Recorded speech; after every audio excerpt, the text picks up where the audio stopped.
Olá, olá minha gente, boa noite, graça e paz. Quase que eu não consigo fazer a live, tive que sair, pensei que não ia chegar a tempo, mas graças a Deus consegui chegar a tempo de poder entrar aqui. Paz, Deus abençoe a todos, paz Pastor Mauro, paz irmã Elaine, maravilha. Minha gente, vamos lá. Quem puder, me ajuda aí, dispara logo a live, já avisa lá nos grupos, fala que eu estou por aqui, porque hoje eu vou falar sobre um assunto muito interessante. Odre novo para vinho novo. Em que contexto que Jesus fala isso, tá bom? Então prepara aí, ó, papel e caneta, porque nós vamos falar aqui sobre esse assunto muito importante e vocês vão ver como as pessoas usam isso fora de contexto, ok? Mas vamos lá, vamos aprender um pouquinho mais aqui, porque o nosso objetivo nas lives aqui sempre é aprender. Estou vendo muita gente boa chegando aqui, minha sogra passou aqui, a apóstola Renata passou aqui, está aqui, o Tiago está dando paz, meu amigo Cláudio Nobre que acabou de entrar aqui, o Geilson está dizendo aqui, ó, dá vontade de tomar café com o barulho da Bíblia, isso aí. A irmã Lúcia, minha sogra, deu paz de Cristo aqui. Paz, irmã Lúcia, Deus abençoe. A senhora é uma bênção, irmã Lúcia. Muita gente boa aqui, muita gente boa, beleza? Então, prepara aí papel e caneta, porque nós vamos falar sobre esse tema, tá bom? Mateus capítulo 9. E aí, para a gente entender bem, ok? Nós vamos ter que dar uma analisada no contexto aqui, mas já abre aí a sua Bíblia em Mateus capítulo 9, no verso de número 14. Enquanto isso, deixa eu pegar um livro aqui para poder apresentar, antes que eu me esqueça.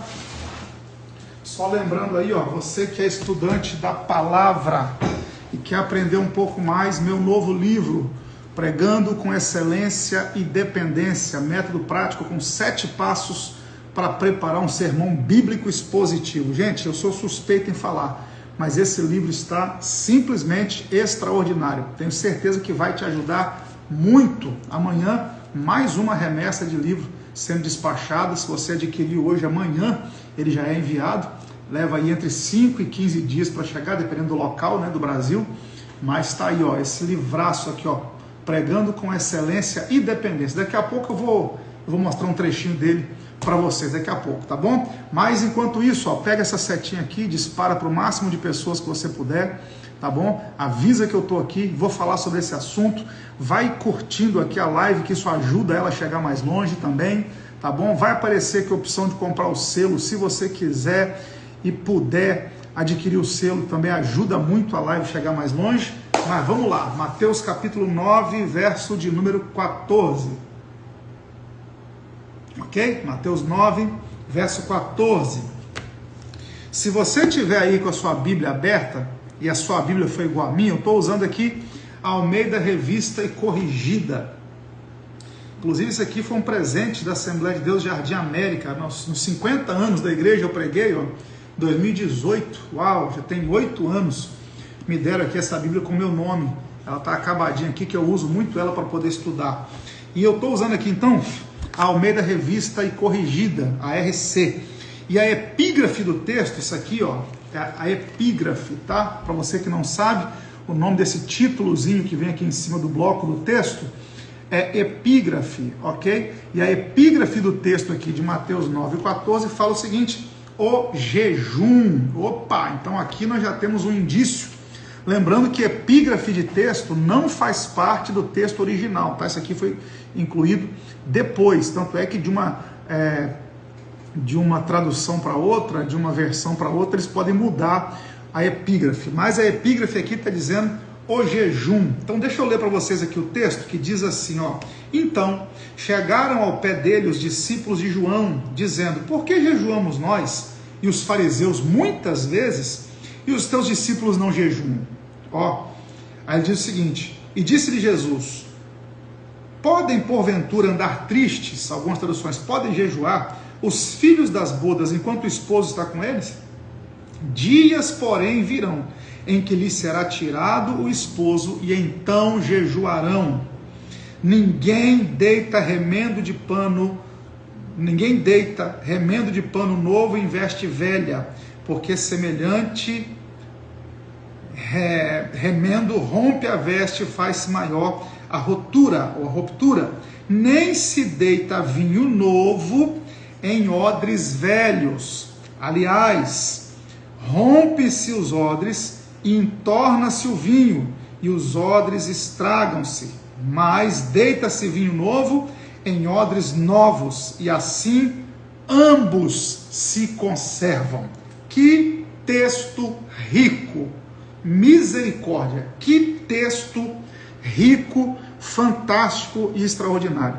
Um texto igual esse aqui, irmãos, vale mais do que uma live. Um texto desse aqui vale uma série de lives para a gente poder esmiuçar, olhar os textos aqui no texto original, no grego, para entendermos esse jogo de palavras maravilhoso que Jesus coloca aqui.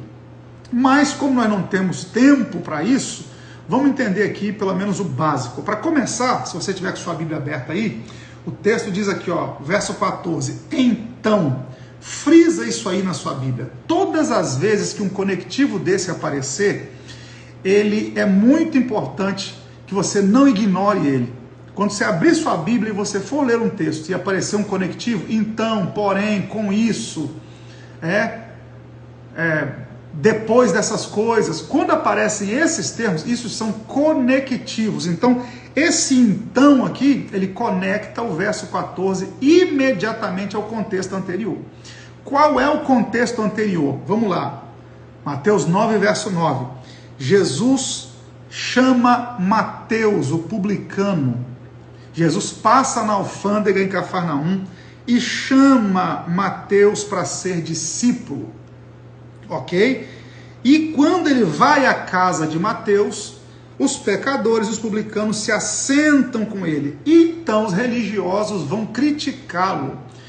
Criticar como é que ele se assenta com publicanos e com pecadores. Eu já falei aqui a diferença de publicano e pecador, né?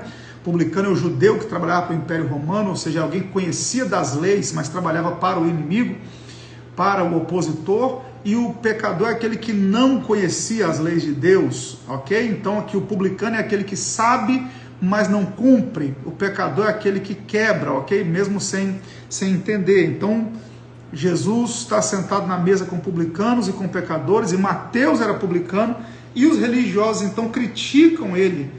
Como é que o mestre de vocês se assenta com publicano e com pecadores? E aí Jesus responde, não necessitam de médicos sãos, mas sim os doentes. Ok? Aí ele diz, ide, porém aprendeu o significado de misericórdia quer e não sacrifício, porque eu vim não para chamar os justos, mas os pecadores ao arrependimento. Então esse aqui é o contexto. Jesus acabara de chamar Mateus para ser seu discípulo, Mateus publicano, cobrador de impostos, e aí ele vai para a casa de Mateus. Hoje isso aqui seria um escândalo, isso aqui daria matéria para todos os tabloides de fofoca gospel aí. Se Jesus viesse nos nossos dias hoje, ele iria estampar a capa de tudo quanto é tabloide de notícia de fofoca gospel aí. Ele se assenta na mesa com publicanos e com pecadores, ok? E então os fariseus vão criticar, vem cá, o mestre de vocês se assenta com publicanos e com pecadores. Aí Jesus diz assim, quem é que precisa de remédio? Os sãos ou os doentes? A pergunta é retórica, né? Ou seja, não são os sãos, os sadios que precisam de médico, são os doentes. Então, eu vim para trazer cura para esse povo que está doente, eu sou a cura para eles, ok? A palavra que eu tenho é a cura para eles. Então, esse aqui é o contexto. Aí o texto segue no verso 14 e diz assim, então chegaram ao pé dele os discípulos de João. Gente, isso aqui é uma informação importantíssima. Por quê? Porque no verso de número 11... quem critica Jesus são os fariseus. Aqui no verso 14, quem critica Jesus são os discípulos de João Batista. E não é a primeira vez que Jesus tem problema com os discípulos de João. Você sabia disso? Não é a primeira vez. Se você pegar o final do capítulo 3 do Evangelho de João, você vai ver que há um conflito ali entre os discípulos de João e os discípulos de Jesus, que eles estão ali disputando para ver quem batizava mais. Então os discípulos de João ficavam incomodados porque os discípulos de Jesus batizavam mais pessoas. Lá em João 3, final do capítulo 3. E aqui no capítulo de número 9 de Mateus, agora tem essa questão. Por quê? Porque os discípulos de João vão até Jesus e fazem o quê? Questionam ele. E acerca de que eles questionam Jesus? Preste atenção. Eles dizem assim, ó, chegaram aos pés dele os discípulos de João dizendo: por que jejuamos nós e os fariseus muitas vezes e os teus discípulos não jejuam? Então o foco aqui é esse. Eles estão... Qual o grande problema que eles têm com Jesus? É que Jesus está quebrando as regras. Ok? Jesus não está quebrando princípios, mas ele está quebrando regras. Há uma enorme diferença entre princípio e regra. Ok? Jesus está quebrando as regras do judaísmo. Olha o que os discípulos de João falam. Por que nós jejuamos e os fariseus muitas vezes também jejuam e seus discípulos não estão jejuando?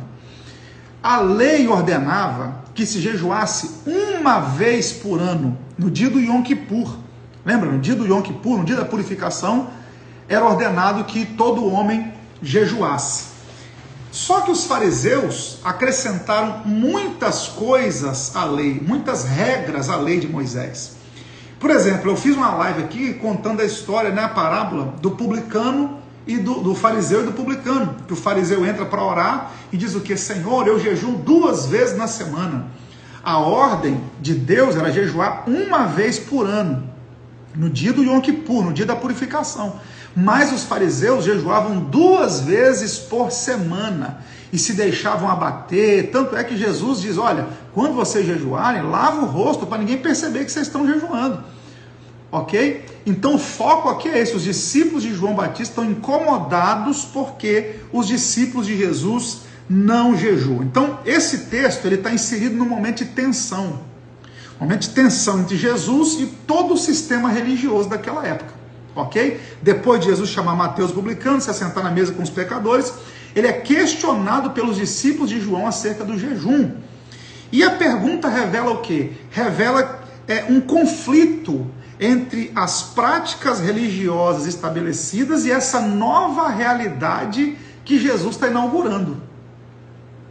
Eu vou repetir, esse texto ele revela esse conflito que aconteceu entre as práticas religiosas que já tinham sido estabelecidas e essa realidade nova que Jesus está inaugurando, ok? Historicamente, vamos falar sobre o jejum aqui dentro do judaísmo, né? Historicamente, o jejum era uma disciplina muito respeitada dentro do judaísmo, especialmente entre os fariseus. E os discípulos de João também, né? Essênios, então eles eram muito aplicados ao jejum. E aí Jesus vai fazer um paralelo, ele vai falar sobre odre e vinho. Por quê? Porque culturalmente, né, o odre era o recipiente de couro, recipiente feito com pele de animal, usado para armazenar o vinho. O vinho novo, ao colocar no odre, ele fermenta, todo mundo sabe, e faz o odre expandir, porque o odre é feito com pele, com pele de animal, perdão. Então, por isso, todas as vezes que o vinho era novo, o odre também tinha que ser novo. O odre tinha que ser flexível. Aqui está o ponto. Jesus está falando de flexibilidade. Qual é a pancada que Jesus está dando aqui? Jesus está dizendo o seguinte: o sistema religioso de vocês é rígido, não é flexível. Ok? E o odre, ele tem que ser flexível para suportar o crescimento do vinho. Uou! Então os odres velhos, que já eram rígidos, eles não suportavam essa pressão do crescimento por causa da fermentação do vinho. Então, teologicamente, tá? Vamos fazer uma aplicação teológica aqui agora. Teologicamente, Jesus está revelando o quê? Que o reino de Deus não pode ser contido, não pode ser segurado, não pode ser formatado por estruturas religiosas antigas. O reino de Deus vai além de religião. O grande comentarista, que eu sempre cito ele, o Warren Wiersbe, ele diz o seguinte, Jesus não veio reformar o judaísmo. Isso aqui, gente, quando você consegue entender isso aqui abre muita coisa na sua cabeça. E, infelizmente, eu fico triste quando eu vejo como as pessoas estão judaizando o evangelho, sendo que Jesus veio exatamente para fazer o contrário. Então Jesus não veio reformar o judaísmo, ele veio introduzir um princípio completamente novo, veio trazer algo completamente novo. E o foco do texto aqui fica claro, o quê? O vinho novo representa a nova vida com Cristo, a nova aliança, a nova dinâmica do reino. E isso exige o quê? Exige novos recipientes. Isso exige novos recipientes. Então, em síntese, é o que Jesus está dizendo. O reino de Deus é o vinho novo. O odre velho é o sistema religioso antigo.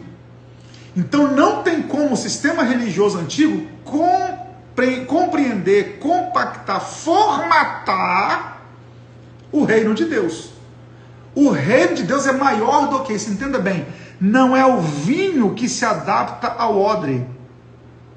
É o odre que se adapta ao vinho.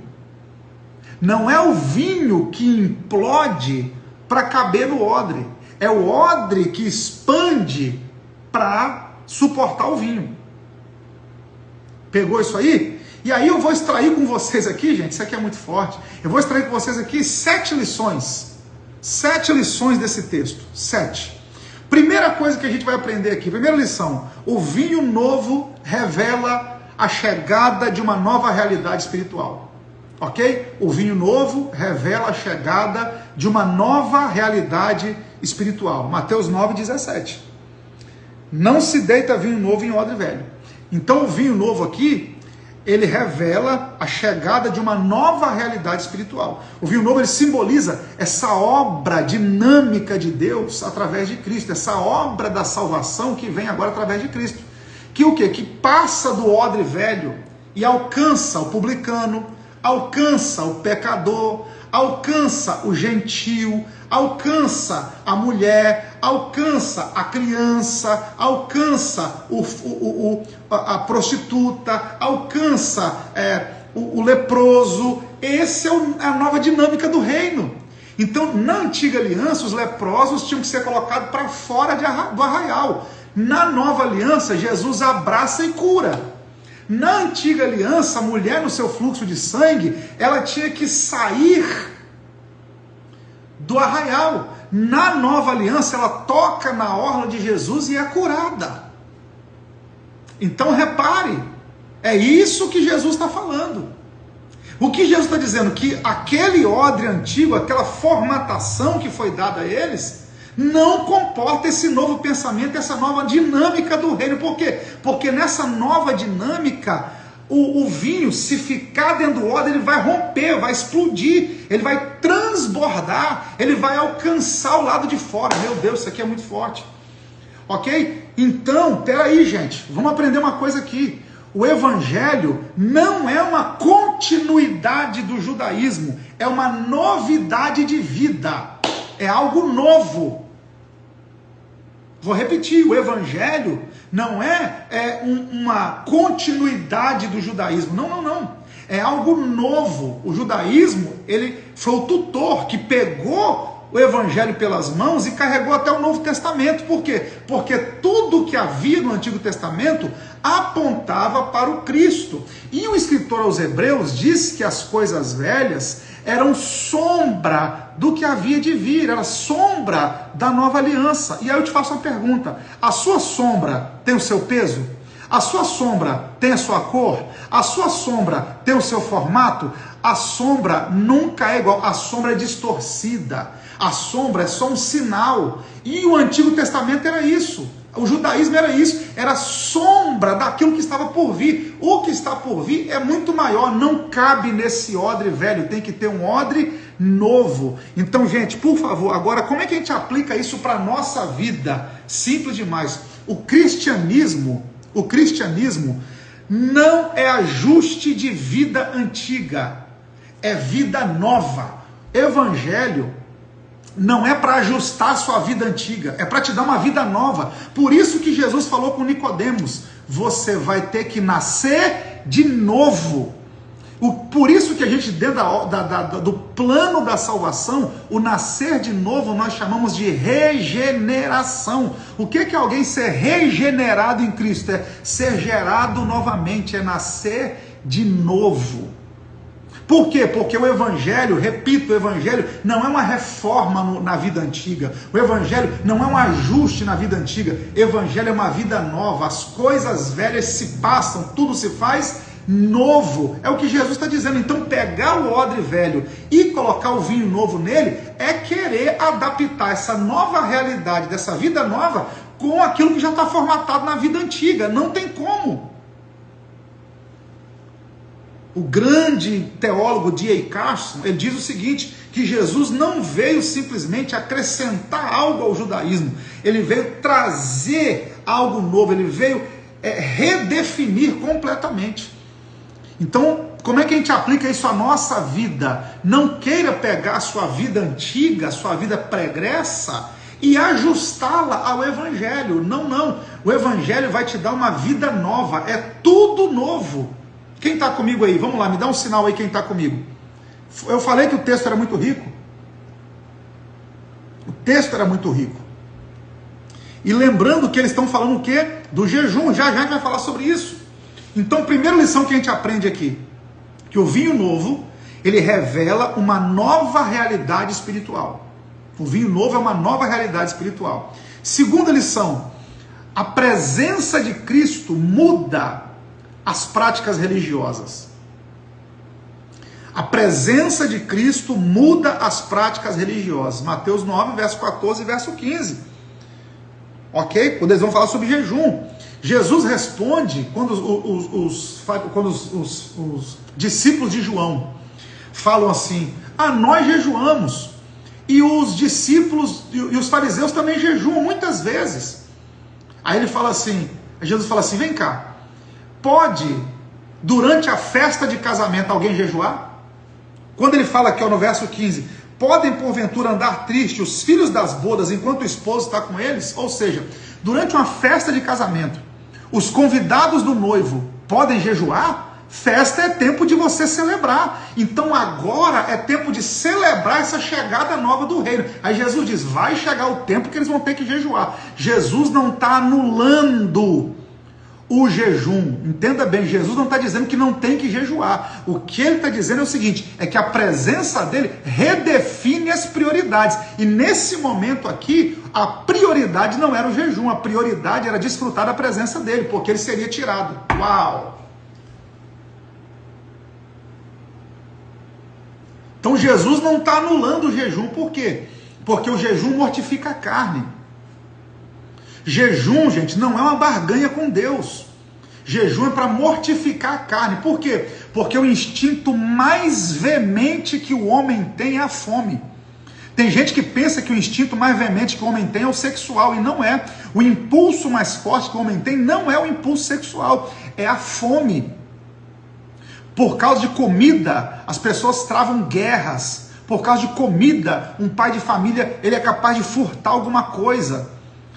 Então o que Jesus está dizendo é o seguinte para os doutores da lei, o que Jesus está dizendo aqui para os discípulos de João Batista, para os fariseus, é isso: olha, agora a prioridade é a minha presença.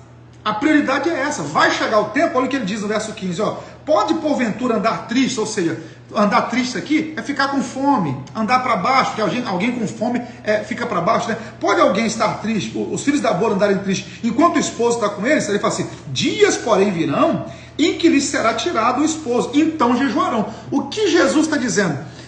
O que eu quero agora não é religiosidade, eu quero relacionamento. Então entenda bem, não adiantaria nada os fariseus jejuarem, os discípulos de João jejuarem, mas não se relacionarem com Cristo. Por quê? Porque religião sem relacionamento com Cristo se torna algo vazio. Você acaba virando alguém ativista, você vira um ativista religioso. Você fica no ativismo. Não, eu tenho que jejuar, eu tenho que jejuar. Não é assim que funciona. Você não jejua por obrigação. Tem uma frase do reverendo Hernandes Dias Lopes, meu querido amigo, que ele diz o seguinte: quem jejua tem fome de Deus. Então jejum é para quê? É para eu me aproximar de Deus, é para eu mortificar minha carne. Entenda bem, quem come fortalece a carne, quem jejua fortalece o espírito. Mas nesse momento aqui, Jesus está dizendo o seguinte: eu quero relacionamento. Então não adianta ficar jejuando com uma regra imposta pelos homens, nesse ativismo louco, e não ter relacionamento comigo. Então ele fala para assim, ó, vai chegar o tempo em que o noivo vai ser tirado, eu não vou estar mais aqui. Aí eles vão ter que jejuar, para ter mais sensibilidade espiritual. Mas agora o noivo está aqui, agora é a era deles não fazerem isso. Agora é o outro relacionamento, agora é tempo de aprender. Eles estão comigo aqui para poder aprender. Eu estou ensinando para eles o que é essa nova vida. Ok? Então, a segunda lição que a gente aprende aqui é que a presença de Cristo, ela muda as práticas religiosas, ok? Então a presença dele redefine prioridades. Anota isso aí num cantinho da sua Bíblia. A presença dele redefine as prioridades. Ok? Terceira lição que a gente aprende aqui, eu já falei, vou falar só com um pouquinho mais de propriedade agora. O vinho novo não se adapta às estruturas antigas. Verso 16 e verso 17. Não se deita vinho novo em odre velho. Aliás, rompe-se os odres e entorna-se o vinho, e os odres se estragam. Aí a parte final que é maravilhosa, ele diz assim: mas deita-se vinho novo em odre novo, e assim ambos se conservam. Vamos lá. Norman Champlin, o grande Norman Champlin, que eu gosto muito de usar, Champlin diz o seguinte: o ensino de Jesus não poderia ser contido dentro das formas rígidas do farisaísmo. É o que Jesus está dizendo. O ensinamento dele para essa nova vida que ele trouxe não caberia dentro da rigidez do farisaísmo. O farisaísmo era muito rígido, tão verdade é que olha o que Jesus fala para os fariseus. Eu acho esse texto aqui terrível. Mateus 23:13. Olha o que Jesus diz: ai de vós, escribas e fariseus hipócritas, pois fechais aos homens o reino dos céus, e nem vós entrais, e nem deixai entrar os que estão entrando. Olha o que Jesus está dizendo aqui: vocês estreitaram tanto o acesso ao céu, que vocês não estão deixando quem quer entrar, e nem vocês também estão entrando. Porque tem gente que é assim, ele torna tão rígido o sistema religioso, que nem ele consegue entrar, e nem deixa quem está querendo entrar também. Jesus está combatendo exatamente isso. Então o que Jesus está falando aqui de odre e de vinho, ele está dizendo o seguinte: olha, o meu ensinamento não cabe dentro da rigidez do farisaísmo. Por quê? Porque vocês se apartam dos necessitados, vocês se apartam dos doentes. Eu vim me aproximar deles, eu vim buscar e salvar o que estava perdido. Então essa parábola aqui do remendo novo em roupa velha e do vinho novo em odre velho, aponta para quê? Para a incompatibilidade dos dois ensinamentos. Eram dois ensinamentos incompatíveis, não tem como fundi-los, não tem como, é incompatível, ok? O que a gente aprende com isso aqui de forma prática? Tá? De forma prática, tentar viver uma nova vida com padrões antigos. Anota isso, você está anotando? Anota isso aí no seu caderno aí, ó. Tentar viver a nova vida em Cristo com os velhos padrões vai gerar ruptura. Vai gerar ruptura, vai gerar estrago, não tem como. Vai rasgar, vai romper. Tentar viver uma vida nova com os velhos padrões vai gerar ruptura. É por isso que tem gente que não aguenta. Agora, a quarta lição que a gente vai aprender aqui, essa é terrível. Se eu fosse você, eu anotava também. O quê?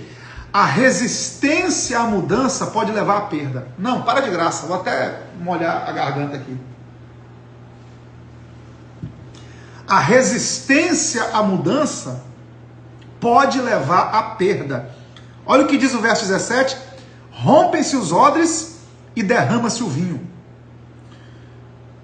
Então a resistência do odre antigo que não dilata em receber o vinho novo, faz o odre romper e faz o vinho entornar. São dois prejuízos: odre rompido e vinho derramado. Então essa rigidez espiritual, essa rigidez religiosa impede a preservação daquilo que Deus está fazendo. Deus até te dá algo novo, mas você não consegue conter. E aí você rompe com isso, isso faz você perder o que é novo. Meu Deus, faz você perder.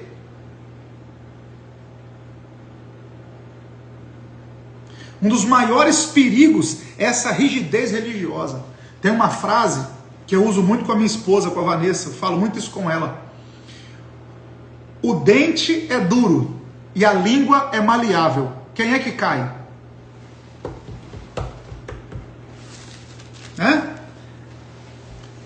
Olho por olho, dente por dente, vai morrer todo mundo cego e banguelo. Evangelho não é isso.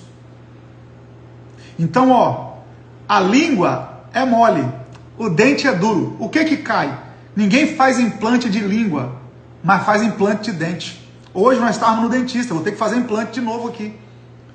O dente é rígido e quem cai é ele. Então, quanto mais rígido a pessoa for, pior ela é. Pior é para suportar.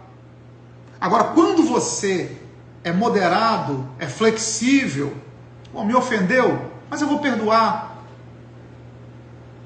Quando a Vanessa está dizendo aqui, nem fala de dente comigo, tadinha, está sofrendo. Estava, né? Estava sofrendo com o dente. Então, olha que lição preciosa. Que lição preciosa. Então, cuidado, porque essa resistência às mudanças pode te levar à perda. Deus quer fazer algo novo em você, mas você está tão preso à estrutura antiga que você perde o que tinha, o odre, e perde o que recebeu, o vinho. Para de graça. Coração endurecido perde o novo de Deus. Mas o que eu aprendi foi assim, e eu vou fazer uma live aqui só para falar sobre isso. Quando o escritor, eu esqueci o provérbio agora, que provérbio diz o seguinte: não removeis os marcos antigos de seus pais. Marcos antigos ali, sabe o que é? Era a estaca que dividia o terreno. Quando os pais negociavam, o meu terreno vem até aqui, colocavam um marco. O que é um marco? Uma estaca. E aí os filhos, quando o pai morria, ia lá e mudava a estaca de lugar, roubava terreno. Não remover o marco antigo é não usurpar o que é do outro. Não remover marco antigo é você não querer roubar a terra que é do outro. Isso que o texto está falando. E tem gente que aplica esse texto completamente errado. Quer aprender mais sobre isso? Vem fazer mentoria comigo. Vem fazer mentoria comigo, ok? Vou abrir vaga para mentoria, um pacote de 4 aulas para mentoria, eu vou abrir 5 vagas, um pacote de 4 aulas de mentoria comigo. Vai ter 4 aulas, uma de hermenêutica, uma de homilética, uma de exegese e uma de tradução bíblica. Aula particular, eu e você só, via Zoom ou via chamada de vídeo. Então, gente, exatamente, tem gente que aplica tudo, menos para isso. Remover os marcos antigos é o seguinte: não queira o que não é seu. Não queira o que não é seu. E a mesma coisa aqui. É o que Jesus está falando aqui para os fariseus e para os discípulos de João Batista. Vocês não vão conseguir entender o que eu estou falando. Por quê? Porque vocês estão com a mente formatada. Então, eu quero concluir esse tópico falando exatamente isso aqui com você. A resistência à mudança pode te levar à perda. Então, não resista ao novo de Deus. Você pode escrever isso aqui para mim? Escreve nos comentários aqui, não resista ao novo de Deus. Obrigado, a Vanessa colocou o telefone aqui da assessoria. Tá aqui, gente, 21 99 320 1700. 21 DDD 99 320 1700. Então vamos lá. Não resista ao novo de Deus. Não resista ao novo de Deus. Gente, essa live, ela vai lá para o grupo 11 da Academia Queridos. Obrigado, Igor. O Igor, meu sobrinho, está aqui, gente. O Igor vai ser papai agora no domingo. O Igor é meu sobrinho, casado com a minha sobrinha, com a Karine. E a Karine hoje foi para a maternidade, ainda está quase na hora. Domingo, dia 3, a Luísa nasce. Beijo no coração, tá? Deus abençoe. Domingo nós estamos por aí, se Deus quiser. Domingo eu estou por aí para pegar a Luísa no colo, se Deus quiser. Então, não resista à mudança. Quando você quer resistir ao novo, você vai perder o que Deus tem para você. Isso é tão sério que você perde o antigo porque o odre se rasga e você perde o novo porque o vinho transborda. Pegou? Então, anota mais essa: corações endurecidos perdem o novo de Deus. Uau! corações endurecidos perdem o novo de Deus. Quinta lição que a gente aprende aqui, ó. O vinho novo exige flexibilidade espiritual. Odres novos. O que é o odre novo? Essa flexibilidade. Os odres novos, eles eram maleáveis, ou seja, eles estavam prontos para a expansão. Eles estavam preparados para a expansão. Então, o que é essa expansão? Agora eu vou entregar o ouro. Deixa eu perguntar à minha esposa, meu amor, entrego o ouro ou não entrego? Entrego para eles essa explicação ou não entrego? Me ajuda aí, meu amor, o que eu faço?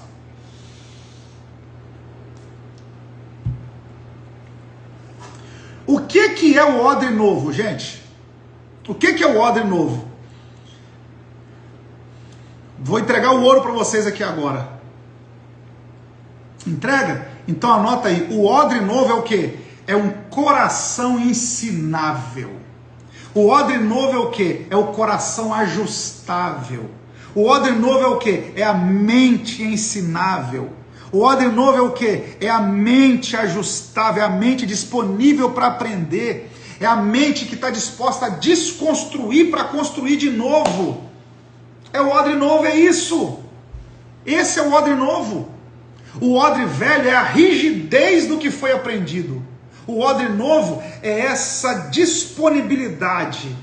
Um dia alguém me perguntou assim, Renan, como é que a gente consegue discernir um bom discípulo? Você que mentora muita gente, você sempre está mentorando alguém, dando mentoria, como é que você consegue discernir um bom discípulo de um mau discípulo? Eu falei, simples demais. O bom discípulo, ele é uma massa moldável. Você fala com ele e ele está disposto a aprender. Já viu que tem gente que você fala com ele e fala, não, mas não foi assim que eu aprendi? Não, mas não é isso. Tem gente que não está aberto para o aprendizado, ele não está aberto para o novo. Não, peraí, deixa eu ouvir o que esse cara está falando. Irmão, ninguém cresce na rigidez. Não, peraí, tá, eu aprendi assim, mas o que você tem para me ensinar? Deixa eu ouvir você falar. Ah, pai, isso aí é interessante. Ó, isso aí conflita com o que eu aprendi, mas eu vou pensar nesse negócio aí. Então, essa massa moldável, quando você quer aprender, você tem que ser essa massa moldável, disposto a ser moldado de acordo com a vontade de Deus. Tem uma frase, gente, de John Stott. Vocês já perceberam que eu amo John Stott, né? Inclusive, John Stott tem um livraço, O Perfil do Pregador. John Stott diz o seguinte: a marca de um discípulo verdadeiro é a disposição de aprender, desaprender e reaprender. Era para eu encerrar a live aqui agora. Anota aí, John Stott, tá? John Stott, Stott com dois T's no final. A marca de um discípulo verdadeiro é a disposição que ele tem em aprender, desaprender e reaprender. Porque com Deus é assim, você tem que aprender, desaprender e reaprender. Com Deus você aprende coisas novas, desaprende as coisas antigas e reaprende novamente. E aí, sexta lição que a gente aprende aqui: o princípio da fermentação. O vinho novo, ele expande. Agora eu vou fazer uma pergunta para vocês aqui, eu preciso da interação de vocês. O vinho novo, ele expande aonde? Do lado de fora do odre ou dentro do odre? Onde é que acontece essa expansão? A fermentação do vinho novo acontece aonde? Dentro ou fora? Eu estou dando muito ouro para vocês hoje aqui. Hoje eu estou entregando muito ouro. Enquanto vocês respondem aí, meu livro novo, Pregando com Excelência e Dependência. Aqui tem 10 esboços de mensagem. Aqui no final tem 10 esboços de mensagem. Vocês terem uma ideia? Tem um esboço de mensagem aqui que ele tem 8 páginas. 8 páginas. Então, ó, tá aqui, ó, Pregando com Excelência e Dependência. Livraço. Se você quiser, R$ 49,90 com frete embutido. Amanhã está saindo uma remessa nova. Só chamar no zap aqui, ó, 99-320-1700, DDD 21. Adquira o seu livro que já está acabando. Exatamente, vocês estão ligadinhos comigo aqui. O vinho, ele começa a se expandir pelo lado de dentro. O que a gente aprende com isso aqui? Que a maior transformação começa do lado de dentro e se manifesta do lado de fora. Evangelho não muda de fora para dentro, evangelho muda de dentro para fora. O vinho novo vem no odre novo e expande o odre novo. Isso aqui é fantástico. Tem muita lição, meu Deus, tem muita coisa para a gente aprender aqui agora. Então guarda isso aqui, a mudança começa por dentro. Antes de Deus mudar o tamanho do seu cabelo, antes de Deus mudar a sua roupa, antes de Deus mudar o comprimento da sua saia, antes de Deus mudar, e tudo isso é válido, não estou desmerecendo não, eu estou dizendo que antes disso acontecer, vai acontecer a mudança aqui dentro, porque não adianta você estar usando todos esses estereótipos e aqui dentro não está legal, a mudança começa aqui dentro. Foi por isso que no Sermão do Monte, eu vou entrar, Jesus disse assim, ó, o homem que olhar para uma mulher, na nova aliança é assim, e cobiçá-la, já adulterou. Na antiga aliança era só o ato sexual era adultério. Agora, Jesus dizendo, né, se o homem olhar para a mulher e cobiçá-la, ele já adulterou. Agora vamos entender o contexto histórico, vamos entender o histórico. Naquele tempo, como é que as mulheres andavam? De burca, de véu, só com o olho do lado de fora. A burca não fazia silhueta nenhuma no corpo, diferente de hoje. Então o que Jesus está dizendo? Para um cara olhar para uma mulher de burca e cobiçar, é porque aqui dentro ele já está todo podre faz tempo. Então quando naquele tempo, tem que entender a cultura da época, para um homem naquele tempo olhar para uma mulher e cobiçá-la, é porque ele já estava completamente corroído e corrompido por dentro. Conseguiu entender? Conseguiu pegar isso aí? Então o vinho, o processo de fermentação do vinho dentro do odre é de dentro para fora, não é de fora para dentro. Então a maior mudança começa aqui, ó. É igual hoje, você está vivendo numa sociedade como a nossa, mas aqui dentro você está bem resolvido. Aqui dentro não há cobiça. Aqui dentro não há cobiça. O Basílio pediu, explica a cobiça na linguagem bíblica, por gentileza, não dá tempo de fazer isso agora, porque a gente teria que olhar a palavra no grego, no original, e no hebraico, a gente tem que fazer uma exegese de texto, aí levaria um tempo, ok? Mas, então o que está acontecendo aqui? É isso, Jesus está dizendo, tem que ser aqui dentro, a mudança começa aqui dentro. A mudança começa aqui dentro. Agora vamos lá, o que o vinho faz dentro do odre? O vinho se expande. O vinho fermenta. Então, guarda mais essa aí. A obra de Deus em nós não é estática. A obra de Deus em nós não é estática. Ela cresce, ela transforma, ela pressiona. A obra de Deus dentro de você, ela te pressiona de uma forma que te constrange. Já viu isso? Tem ambiente que você está, que você fica constrangido. É o quê? É o reino expandindo dentro de você. Uau! Você não está num reino estático e parado, não.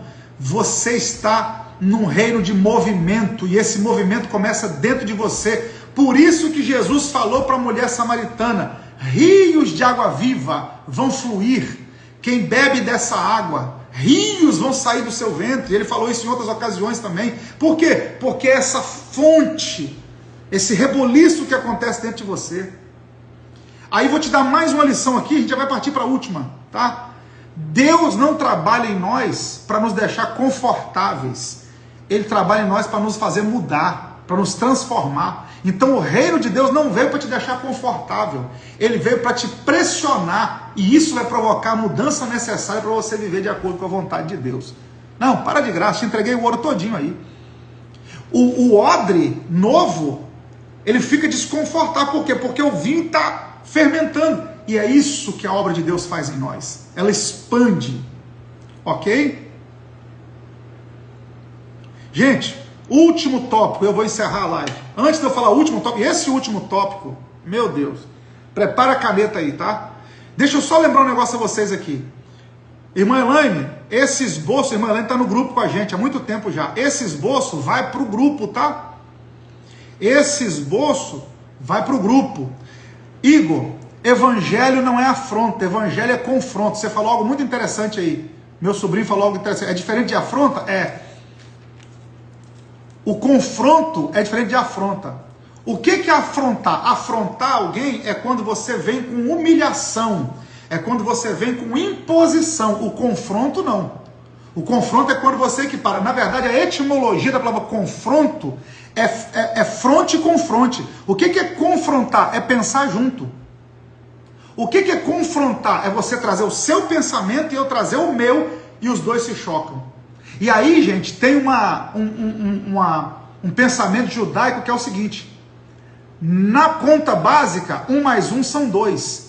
Mas quando no campo das ideias, 1 mais 1 nunca é igual a 2. 1 mais 1 é igual a 3. Por quê? Porque você tem o seu pensamento, eu tenho o meu pensamento, e dos nossos dois pensamentos surge uma nova ideia. Então, no campo das ideias, 1 mais 1 não é 2, 1 mais 1 é 3. Dois cientistas pensando, um tem uma ideia, outro tem outra ideia, dali surge uma terceira ideia. Duas mentes pensantes, dois sábios conversando, um tem uma sabedoria, o outro tem outra sabedoria, e dali sai um terceiro pensamento. Então, no campo das ideias, no confronto, 1 mais 1 não é igual a 2, 1 mais 1 é igual a 3. Isso é confrontar. O evangelho te confronta. Você tem um pensamento, ele vem com o pensamento dele. E diz assim, é isso aqui que eu tenho. Isso é confrontar. É te fazer pensar. É fronte e confronte. A afronta não é bater de frente. Afrontar é bater de frente. Confrontar é estar lado a lado.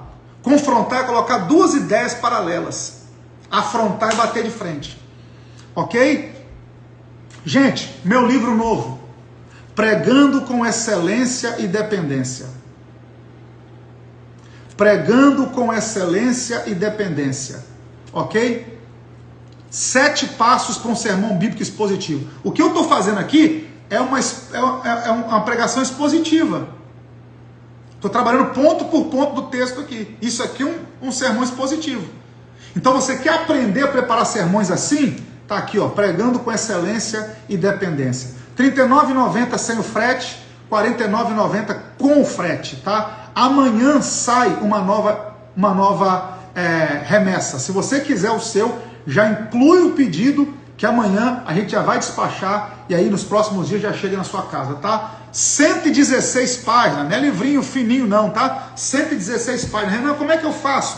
É só chamar aí, ó, 21 99 320 1700. Vou até abrir um aqui para mostrar para vocês, tá? Olha a qualidade disso aqui, gente, ó. Orelha,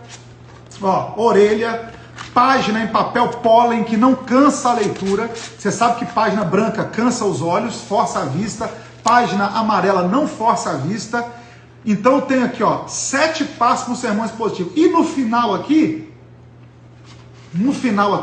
eu tenho o recurso adicional para o pregador. Qual é o recurso adicional? 10 esboços de mensagem. Tudo isso aqui é esboço de mensagem, ó.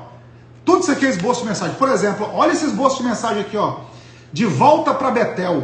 Eu falo sobre Jacó. Gênesis 35. Fantástico, ó. Um sermão expositivo. O outro aqui, ó. Quando Deus quebra o silêncio. 1 Samuel 3, do 1 ao 10. Ó.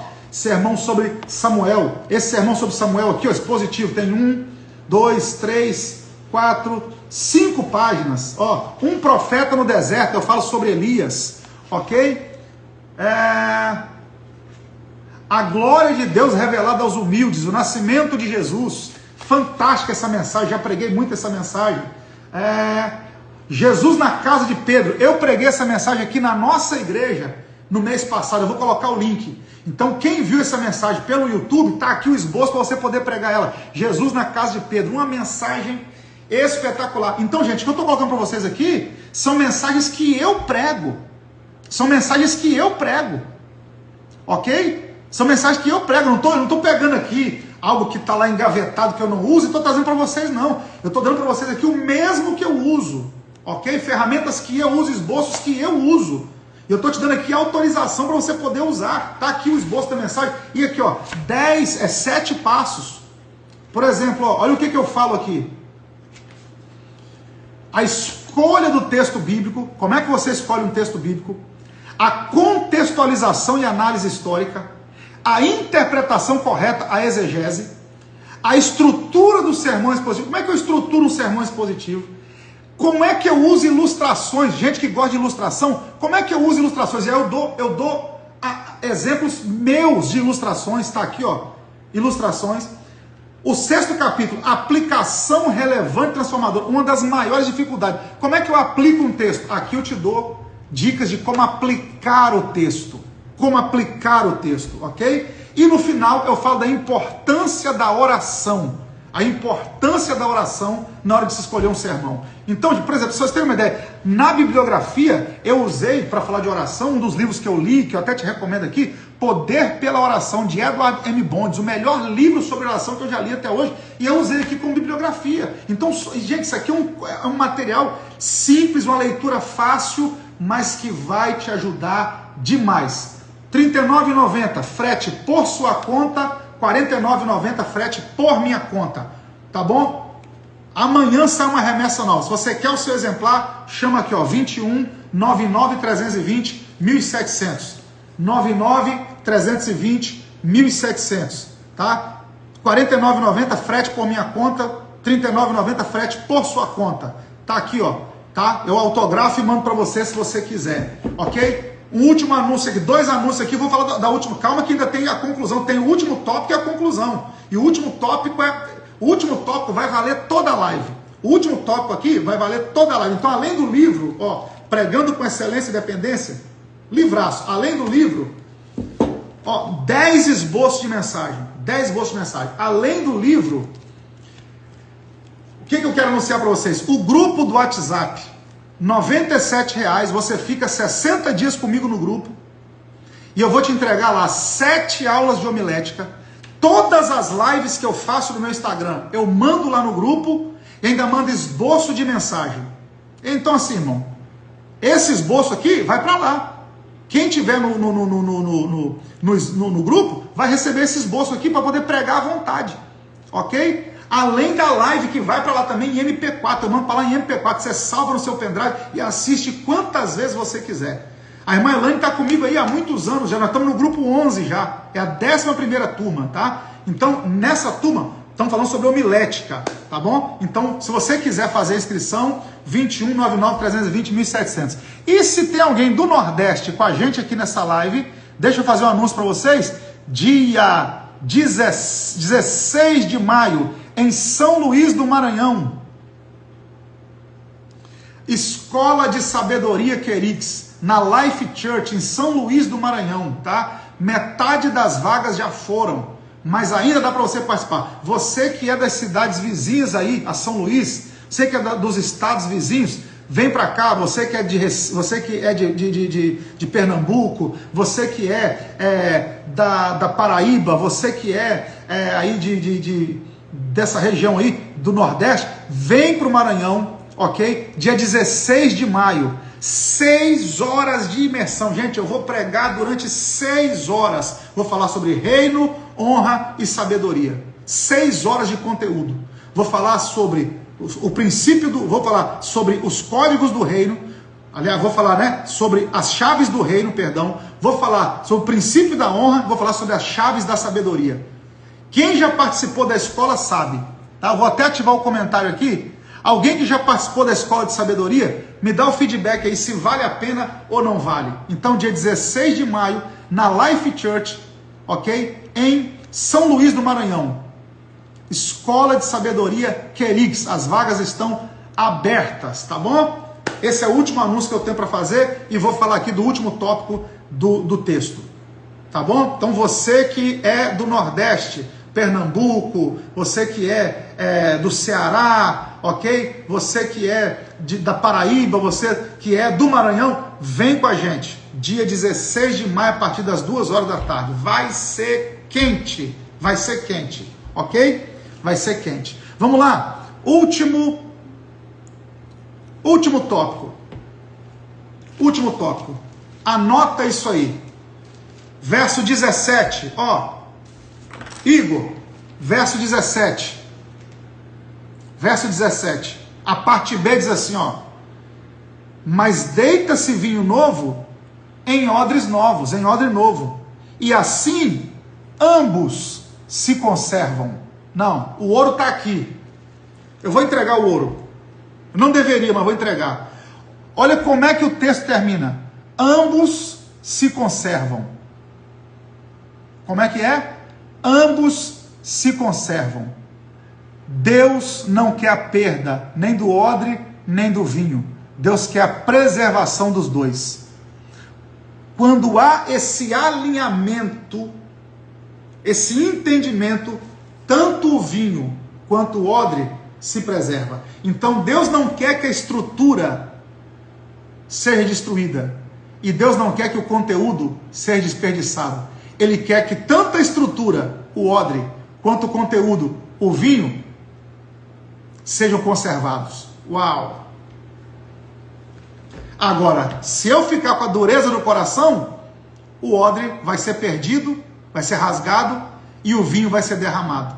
Mas o desejo de Deus, Jesus diz assim, o odre se conserva e o vinho se conserva, ambos se conservam. Por quê? Porque o desejo de Deus é que o odre não se rasgue e que o vinho não seja derramado. Eu te falei que o último tópico ia valer a pena toda a live. O desejo de Deus para você é esse. Ele não quer que as suas experiências do passado sejam perdidas, mas Ele quer que você esteja aberto para viver algo novo. As suas experiências do passado não serão sua sepultura, serão professores.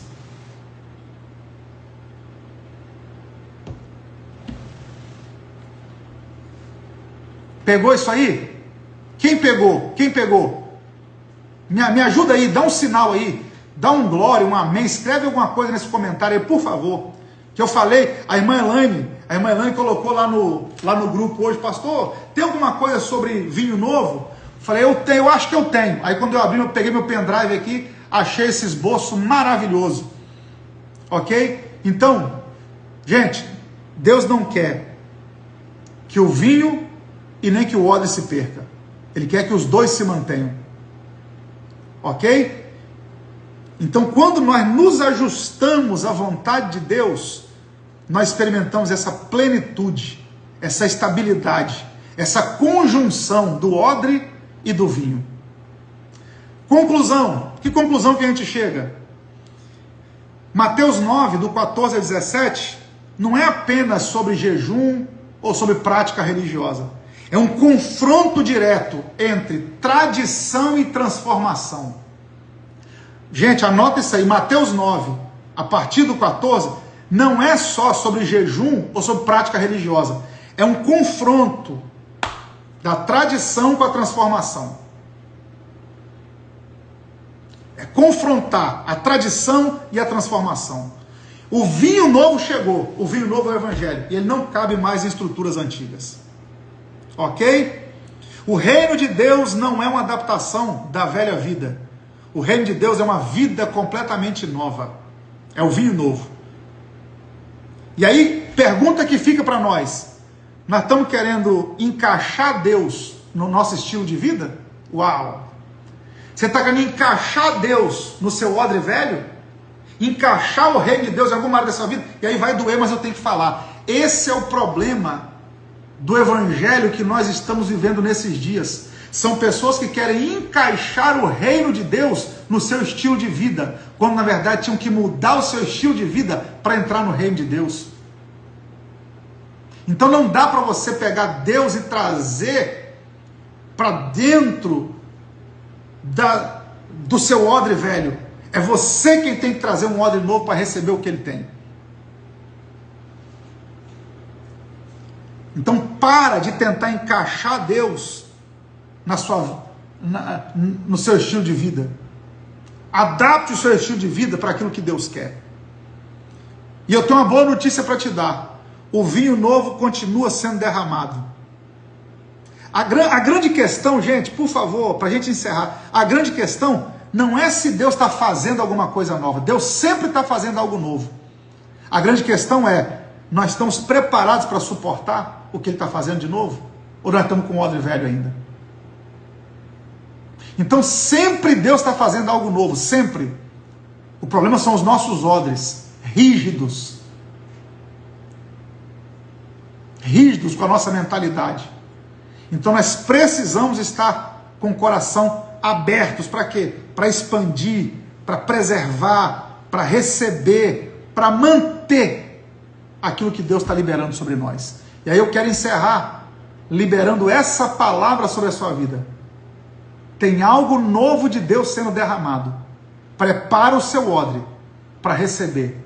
Prepara o seu odre novo para receber esse vinho novo. Aprenda a se despir dos seus métodos, dos seus pensamentos mesquinhos para receber algo novo. Tem uma frase de Edward M. Bonds, eu até uso, acho que eu uso essa frase aqui no livro. Eu acho que essa frase está até aqui no livro. Deus não unge métodos, Deus unge homens para executar os métodos.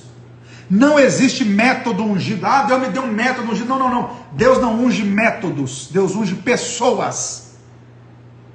Deus não unge métodos, Deus unge pessoas para executar os métodos. Ok? Deus abençoe sua vida, Deus abençoe sua casa, Deus abençoe sua família. Estou te esperando, tá? Pregando com excelência e dependência. Vai te ajudar muito aqui esse livro, ok? Vai te ajudar muito.